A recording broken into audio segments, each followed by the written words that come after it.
Hey everyone, hope you've had a great weekend.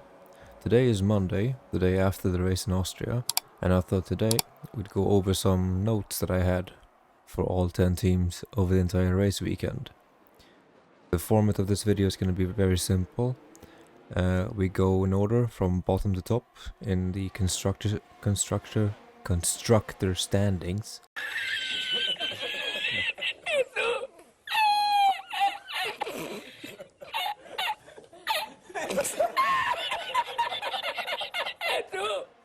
And we go over a few notes about the teams and the drivers and see what they can look forward to in 2 weeks in France. So without any further ado, let's head straight into it. We start off with Williams. A good race from Alex Albon. He showed great pace and was in the fight for points. The only negative thing is that it's hard to know if the area improvement introduced during Silverstone is helping or if Albon is just being Albon and putting the car in that position. Only time will tell. Latifi was never in this race, very off the pace and a huge dip in performance compared to his race in Silverstone last week.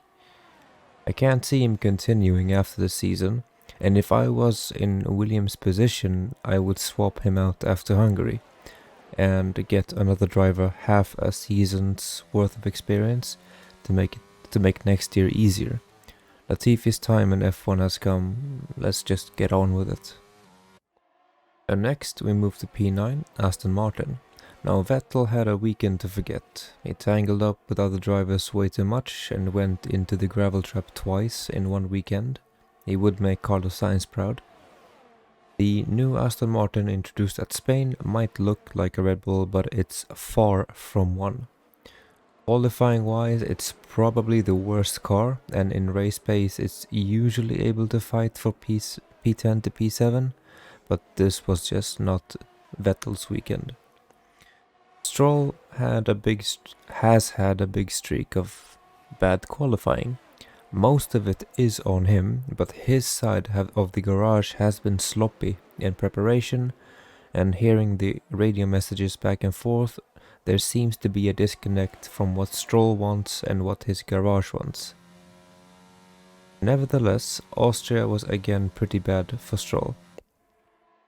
However, there was a big pack fighting for the last points, and he was a part of it, outperforming Seb in this B-spec car for maybe the first time. Hopefully he can carry that into France in 2 weeks and build upon that. Next one in P8 is AlphaTauri, and I can't believe that I'm saying that. I don't know where this AlphaTauri is at the moment. One race they have the pace for P5, the next race they are P15 and P16. I don't see where the car is going, I can't see if it's improving, or if the teams around it are getting faster. One thing for sure is that it seems that Pierre has lost his qualifying finesse and lost the pace he had last year, and Yuki is sort of reverting back to what he was at the start of last year, an aggressive, angry rookie who takes uncalculated risks even against his own teammate. AlphaTauri really needs a good result in France, and it needs to sort out some pace out of that car, because currently they are gonna get swallowed by Alfa Romeo, McLaren, Haas and Alpine. Moving over to P7 in the standings. Haas is moving up in the world. A very good weekend from Haas. Another double point scoring position. Kevin did very well considering he had some engine issue and was stuck in a DRS train for the entire race. And Mick is really starting to show his inner Schumacher and showed some signs of what's to come during his career. And that sprint versus Lewis Hamilton. P6 for Mick and a P8 for Kevin is a wonderful result, and the Haas car is pretty good on the track with 3 DRS straights, and it should convert some points in France as well. P6, Alfa Romeo. P11 and P14 for the Alphas, in a pretty much invisible weekend for them.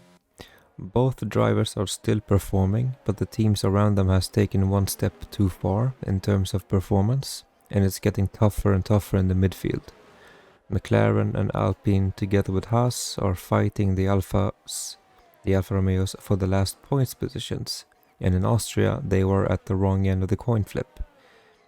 They were pretty fast in a straight line, so France should be interesting for Alfa Romeo.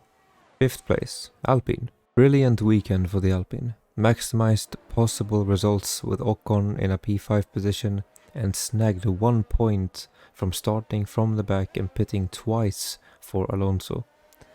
Was even seen with a loose tire at the end of the race and still finished within the points. Between managing his own race and schooling Tsunoda on race etiquette, Alonso had a great race in Austria. It should have been P5 and P6, but more points will come. They continue to outscore McLaren, and their current trajectory has them in P4 in the constructors at France, as it is pretty much a power track. Getting close to the top now, P4, McLaren. Danny Rick is back in the points with a P9 finish, and Lando managed to drag a Huffin and Puffin engine to a P7 finish, and it could have been more, if not for some fighting in the DRS train that he was stuck in. Ferrari's biggest problem is that Alpine are more consistent and that they don't know how to manage the faster driver. Ricciardo has been struggling, but has for some races now shown up, and for some reason, whenever he does, Lando is not doing too well. I don't know if there is a clearer indication that the car is not really consistent between the two of them, and perhaps the car favors Lando a bit more, but regardless, the team is showing during this race that it has no trust in Daniel. Between him being faster in the second stint, or the first stint in Baku, and not being allowed to pass, or whether he was faster in the sprint race this weekend in Austria, he was still not allowed to pass. He asked his engineer to try and test his pace in front of Lando in clean air and got ghosted by the team. But they are very quick to act when Lando is behind Daniel. If people are saying that Daniel is finished and unmotivated, I can't really blame him. I would be unmotivated too right now, driving in McLaren, when it's so clear that they hold one driver so highly above the other, despite the pace on specific weekends. France on paper is not looking good for McLaren as well, as it is a power track, and McLaren has the highest drag on their car compared to the rest of the team.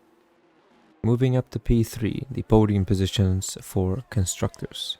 From a qualifying disaster for Mercedes to a podium finish, Lewis Hamilton shows that he's still human, and he makes a mistake on the overcorrection from a little bit of oversteer at turn 7 and 8.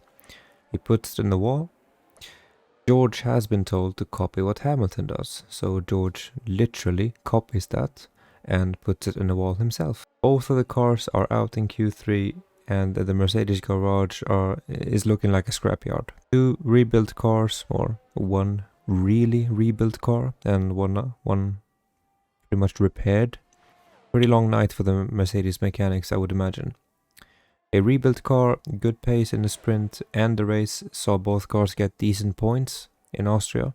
Lewis was racing in a bit of a no man's land between Ocon and the top 3 for most of the race, and George fought through the DRS train after an early stop for a wing swap after his tangle with Perez at the start.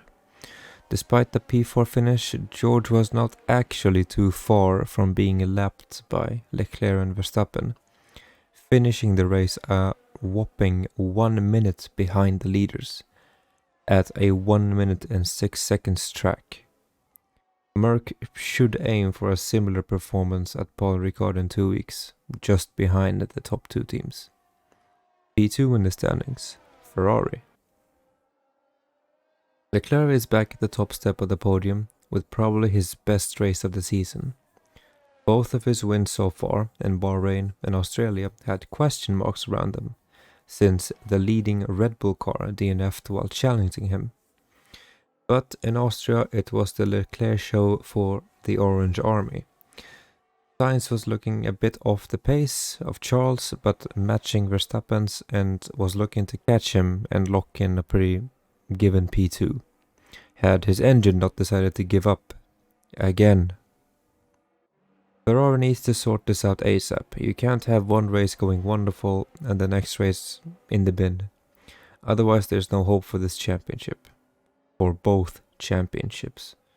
Because Leclerc, he was not too far from DNFing this race also. He had a throttle issue in the latter stages of the race, and especially in the final laps, as Verstappen was really beginning to catch. Had this race extended for maybe 2 more laps, I think Verstappen has this. Leclerc should also take a hint from Alonso, and maybe shut the hell up when you have a safety issue that the FIA can punish you for driving with. Talk in codes with your team on a weekend where they are strict as hell on all the rules. Saying that your throttle is stuck is not the best idea. Should be a fight for the win in France as well as with the Red Bulls. And finally, P1, a Red Bull. On a weekend where Verstappen did not have the pace to match the Ferraris, he only loses 5 points. Sprint win giving him 8 points, a P2 finish with the fastest lap, gives him some padding to fall on after Leclerc showed up. High tire degradation was the issue this race, and something they really need to get on top of for the next race. Perez had an awful weekend. Disaster in qualifying with the late penalty, a good fight back to P5 from P13 in the sprint, and got taken out the exact same way as he did last year. At turn 4, regardless if Russell is to blame for that or not, Checo should blame himself for putting himself in that position again. There is no rush to get that position at lap 1, like within all the chaos.